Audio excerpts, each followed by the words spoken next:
नमस्कार शेतकरी मित्रांनो. बरेच जण म्हणतात तू आत्ता जागा झालास का, तू आत्ता बोलतोस का.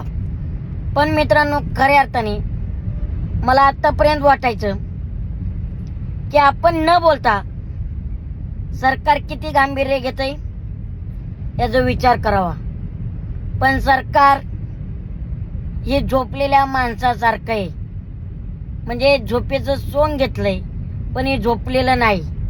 सरकारला थोडी पण लाज वाटायला तयार नाही. आता तुम्ही म्हणतात मी कुठल्या विषयावर बोलतोय. मित्रांनो, अख्ख्या महाराष्ट्रात 20 शेळ्या वाहून गेल्या. पाऊस पडलाय, कपडा लत्ता समज वाहून तुफान राडा झालाय. गायाचा खुराक हे बघा व्हिडिओ मध्ये दिसतंय.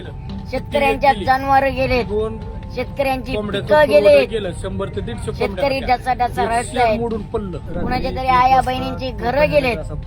आणि सरकार कर्ज माफी, सरकार ओला दुष्काळ झालाय, तर सरकार कधी पाणी करणार. त्यांचं जे आहे नुकसान सरकार नुसतं म्हणतंय मंजुरेत पैसे, पण शेतकऱ्यांच्या खात्यावरती कधी टाकणार हा खूप मोठा प्रश्न आहे.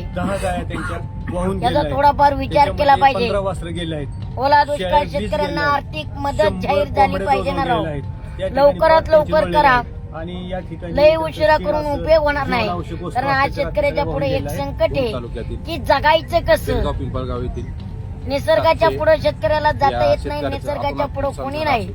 पण सरकार, आज देवेंद्र फडणवीस साहेब, तुम्ही सोलापूरच्या दौऱ्यावर आहात तर दौरेच करू नका, तर लवकरात लवकर शेतकऱ्यांना कशी तातडीची मदत होईल ते बघा.